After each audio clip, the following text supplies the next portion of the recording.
রাত প্রায় 11টা বাজে, এখন বলছে সে পোলাও খাবে, এই জন্য তার জন্য এখন পোলাও রান্না করব।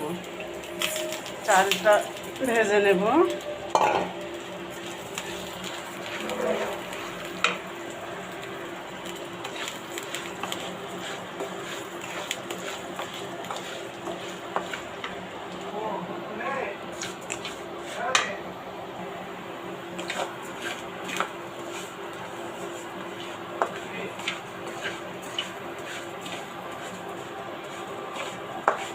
আমার চাল ভাজা হয়ে গেছে, এখন পরিমাণ মতো পানি দেব।